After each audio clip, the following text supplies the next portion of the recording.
uhinduke rwose, uhindure filime ureba, uhindure amavidewo wirirwa ureba, uhindure ibiganiro, muhinduke rwose. Hariho guhinduka, hari no guhinduka rwose. Wahinduye aho uteranira ariko ntiwahindutse rwose. Wahinduye izina, wari Abdul ubu yenduri uri John ariko ntiwahindutse rwose. Hari uguhinduka, hari no guhinduka rwose.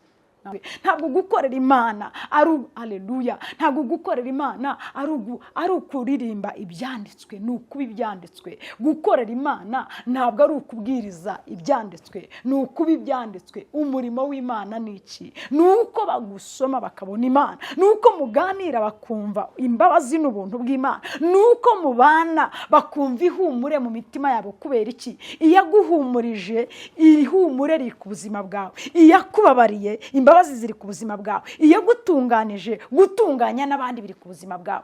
Ariko mwikorera Imana tutaraba umurimo w'Imana cyane. Mugire umutima mushya abaririmbyi, mugire umutima mushya abashumba, mugire umutima mushya abahanuzi, mugire umutima mushya abungeri, mugire umutima mushya abakristo, mugire umutima mushya. Ngo niko gukorera Imana gukwiriye. Umutima utarimo ishyari, umutima utarimo amakimbirane, umutima utarimo irari, umutima utarimo kwishyira hejuru, umutima mushya.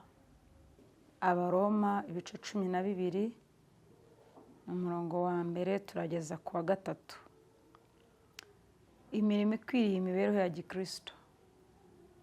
Nuko bene data ndabinginga kubw'imbabazi z'Imana ngo mutange imibiri yanyu ibi bitambo bizima byera bishimwa n'Imana, ariko kuyikorera kwanyu gukwiriye. Kandi nimwishushanye n'ab'iki gihe, ahubwo muhinduke rwose mugize imitima mishya, kugira ngo mumenye neza iby'Imana ishaka, ari byo byiza bishimwa kandi bitunganye. Ndababwira umuntu wese muri mwe mbwirijwe n'ubuntu nahawe. Mwe kwifata uko mutari, ahubwo mutekereze mwitonze nk'uko Imana yagiriye umuntu wese kwizera. Imana ihimbazwe cyane. Ndagira ngo tuganire ku ijambo bita guhinduka rwose. Hari ijambo guhinduka, hari na rwose. Imana ihimbazwe. Ni ijambo rimwe ariko risobanura ibintu bitandukanye. Hariho guhinduka, hariho no guhinduka rwose. Ni ukuvuga ngo iyo uhindutse rwose, nta kintu na kimwe cya mbere usanga ugifite. Ni uguhinduka rwose ku buryo umuntu akubona akabona iyindi version yawe atarazi. Imana itugire neza cyane. Turagushimye Imana yo kwizerwa, turaguhimbaje, twinjiye mu mwanya wo kumva icyo uvuga mu ijambo ryawe. Ijambo ryawe ni ukuri, ijambo ryawe ni ubuzima, ijambo ryawe ni imbaraga. Reka ijambo ryawe riduhindure rwose, riduhindure abo ushaka ko tubabo muri kino gihe ndetse n'ikizaza. Abanteze amatwi, abari buntega amatwi n'abazantega amatwi, ijambo ryawe rihindure rwose nk'uko imbaraga zawe ziri. Urakoze mu izina rya Yesu rikomeye. Amen.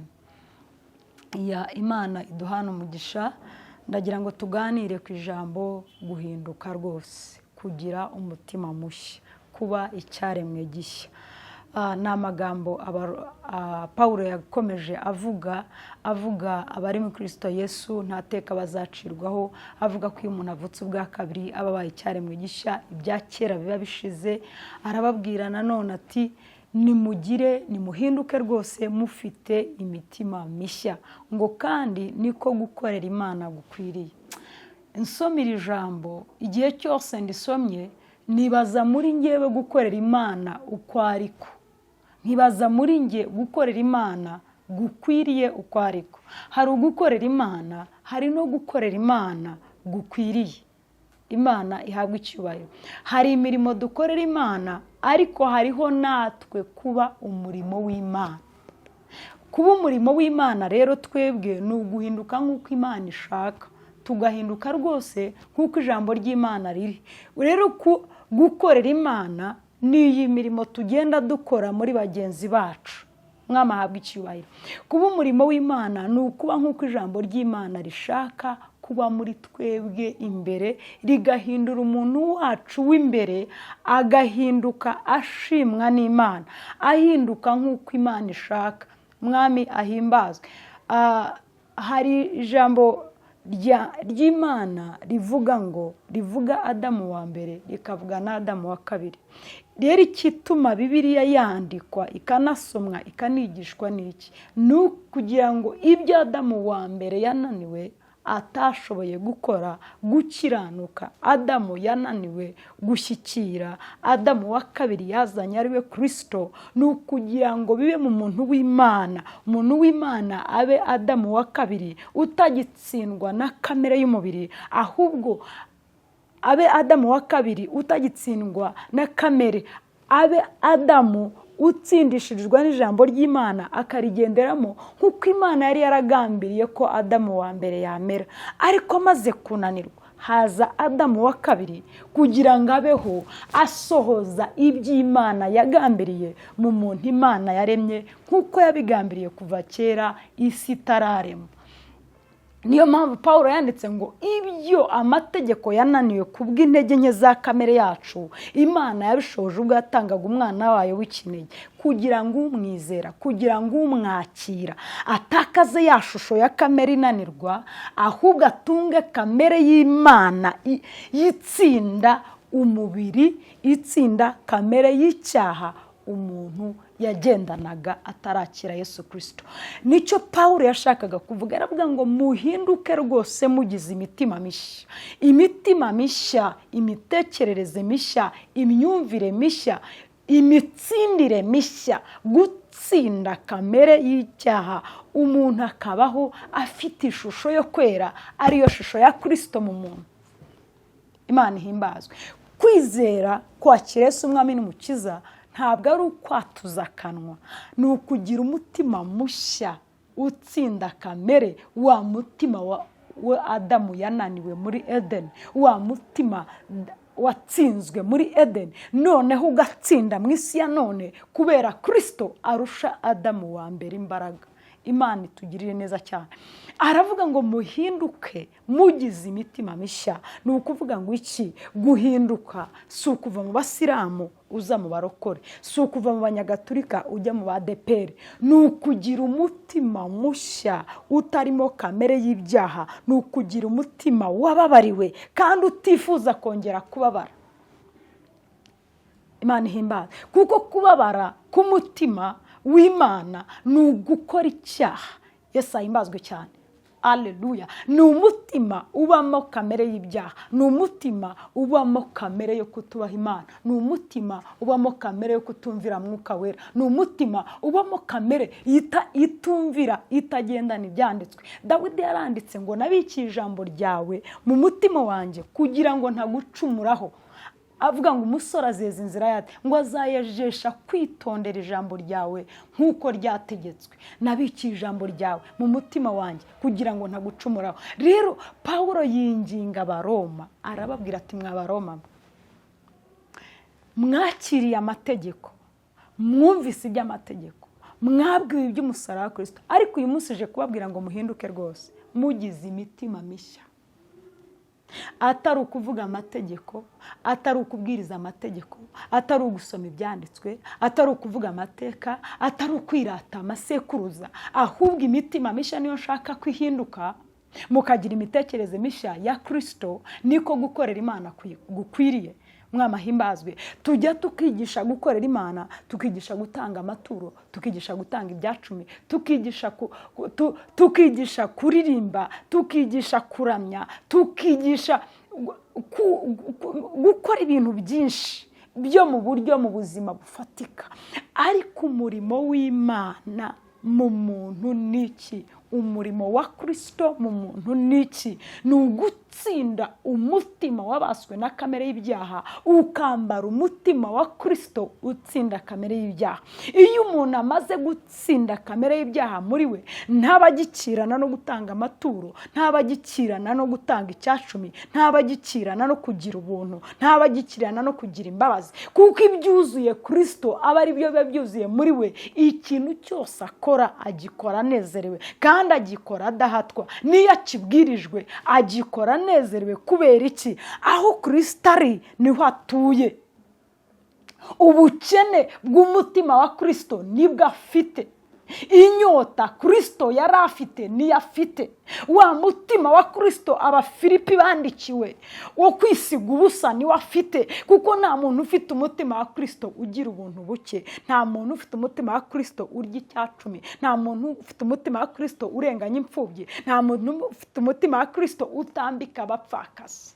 Kuko icyatumye Kristo azana iki? Ni ukugira ngo abarushe n'abaremerewe baruhuke, ni ukugira ngo abarira b'Isiyoni bahozwe, ni ukugira ngo abakene babwirizwe ubutumwa bwiza, ni ukugira ngo mwamahimbazwe cyane. Mugire umutima mushya abaririmbyi, mugire umutima mushya abashumba, mugire umutima mushya abahanuzi, mugire umutima mushya abungeri, mugire umutima mushya abakristo, mugire umutima mushya. Ngo niko gukorera Imana gukwiriye. Umutima utarimo ishyari, umutima utarimo amakimbirane, umutima utarimo irari, umutima utarimo kwishyira hejuru, umutima mushya.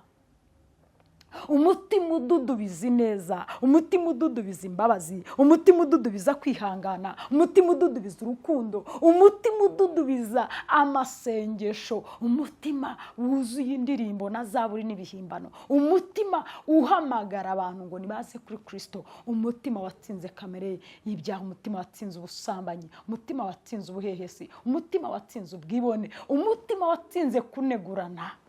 Uwo niwo Pawulo yabwiraga Abaroma, kuko Abaroma bari bazi ko bari hejuru mu by'amategeko. Arababwira tumva, gukorera Imana gukwiriye nuko muhinduka rwose. Ukwiye kuba umurimo w'Imana ukabona gukorera Imana. Umurimo w'Imana rero ni kuba umurimo w'Imana niki? Ni ukugira umutima wa Kristo, ni ukugira umutima unesha isi, ni ukugira umutima utsinda icyaha. Hanyuma ibyo watsinze ukabibwira abandi, ukababwira uko wabitsinze, ukababwira uko uhora utsinda, ukababwira imbaraga z'ubutsinzi bwawe, ukababwira imbaraga zo guhinduka kwawe. Mwamahimbazwe. Ntabwo gukorera Imana ari haleluya, ntabwo gukorera Imana ari ukuririmba ibyanditswe, ni ukuba ibyanditswe. Gukorera Imana ntabwo ari ukubwiriza ibyanditswe, ni ukuba ibyanditswe. Umurimo w'Imana ni iki? Ni uko bagusoma bakabona Imana, ni uko muganira bakumva imbabazi n'ubuntu bw'Imana, ni uko mubana bakumva ihumure mu mitima yabo. Kubera iki? Iyo aguhumurije, ihumure riri ku buzima bwawe. Iyo babariye, imbabazi ziri ku buzima bwawe. Iyo gutunganije, gutunganya n'abandi biri ku buzima bwawe. Ariko mwikorera Imana tutaraba umurimo w'Imana. Mwamahimbazwe cyane. Wikwitangisha abandi utaritanga. Wibwira abantu kwiha Imana utarayihaye. Wibwira abantu kugarukira Imana. Niyo mpamvu Pawulo yandikiye Abakorinto avuga ngo turi inzandiko zisomwa. Ese iyo bagusomye babona umutima mushya? Iyo barebye, erega burya abantu ntabwo bumva, barareba. Kandi abantu ntabwo bareba inyuma uko umuntu asa, bareba imbere uko umuntu asa. Niyo mpamvu Zakayo ngo yashatse kurira igiti ngo arebe Kristo amenye n'uko asa. Yaramurebaga ariko arashaka kumenya uko asa. Kristo asate, Kristo asa no kwera, asa no gukiranuka, asa no guca bugufi, asa no kugira ubuntu, asa no kugira imbabazi, asa no kubabarira, asa no kwihangana. Kristo niko asa. Mugire imitima mishya, muhinduke rwose, mugize imitekerereze mishya. Uhinduke rwose, uhindure filime ureba, uhindure amavideyo wirirwa ureba, uhindure ibiganiro, muhinduke rwose. Hariho guhinduka, hari no guhinduka rwose. Wahinduye aho uteranira ariko ntiwahindutse rwose. Wahinduye izina, wari Abdul ubu yenda uri John ariko ntiwahindutse rwose. Hari uguhinduka, hari no guhinduka rwose. Namahabwa icyubahiro. Amen. Ugombye gukora U-turn. ugahinduka ukava iyo warebaga, ugahinduka ku buryo umuntu wakurebaga imbere atongera kubona imbere hawe, areba inyuma hawe. Umwami ahimbaza. Ndagira ngo umuntu kuba umurimo w'Imana, kuba umurimo w'Imana, kuba umurimo w'Imana bitandukanye no gukorera Imana. Niki Imana yakoze muri wowe? Uri umurimo w'Imana uvuga, uri umurimo w'Imana ubwiriza abantu, wowe ukugaragara uri ubutumwa bwiza. Yesu ashimwe. Utarajya gusoma ibyanditswe, wowe uri ubutumwa bwiza. Ukubanye n'abantu, wowe uri ubutumwa bwiza. Ukuganira n'abantu, wowe uri ubutumwa bwiza. Uwo wari uri n'ubu uyu munsi uri ubutumwa bwiza. Matayo yaranditse ibice 9:17 aravuga ngo nta wafata vino nshya ngo ayishyire mu mifuka ishaje. Mwama habwa icyubahiro. Urashaka kuririmba ijwi ryiza ariko mu mutima utarahindutse. Urashaka kubwiriza ubutumwa bwiza ariko mu mutima utarahindutse. Ngo nta wafata ikiremo gishaje ngo agishyire ku mwenda mushya. Ntabwo bishoboka. Nta n'uwafata ikiremo gishya ngo agishyire ku mwenda ushaje. Oya. Haleluya. Ni vino nshya mu mufuka mushya. Ni ubutumwa bwiza mu mutima mwiza. Amen. Ni indirimbo zo guhimbaza Imana mu mutima uhimbaza Imana. Ni indirimbo zo kuramya Imana mu mutima. Haleluya. Ni ijwi risohoka mu kanwa mu magambo ava mu mutima. Haleluya. Umurimo w'Imana ntabwo tuwusoma turawuba. Umurimo w'Imana ntabwo tuwuvuga turabanza tukawuba. Twebwe turi umurimo w'Imana. Iyo tubaye umurimo w'Imana nibwo dukorera Imana. Ngo niko gukorera Imana kwacu gukwiriye. Yeremiya yaranditse aravuga ngo umutima w'umuntu ngurusha ibintu byose gushukana, ngo ugira indwara ntabwo ujya wizera gukira, ngo nta wundi urondora imitima.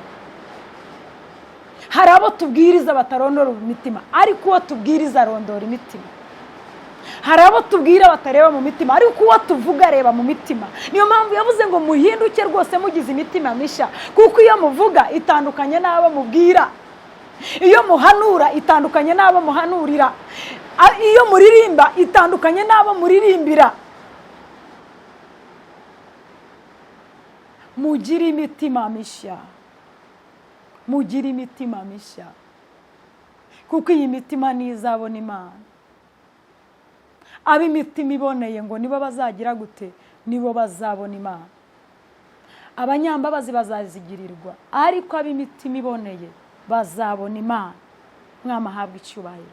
Mwabaroma mwe, mwabanyarwanda mwe, mwabanteze amatwi bari ku isi yose, imitima mishya niyo izabona Imana. Mwama habwa icyubahiro cyane. Imitima mishya, mugire imitekerereze mishya. Utekereza iki? Ese kuva ukijijwe imitekerereze yarahindutse? Ivuga butumwa ukora imitekerereze yarahindutse? Impano z'Imana ufite imitekerereze yarahindutse? Mwama habwa icyubahiro cyane. Ese umutima wawe nuhinyuza ibyo uvuga? Umutima wawe nuhinyuza umurimo ukora? Umutima wawe nuhinyuza ibyanditswe usoma? Umutima wawe nuhinyuza indirimbo uririmba? Hari igikenewe muri kino gihe. Dukeneye kuba umurimo w'Imana kuruta gukorera Imana. Imana yo kwizerwa ibaho umugisha. Amen.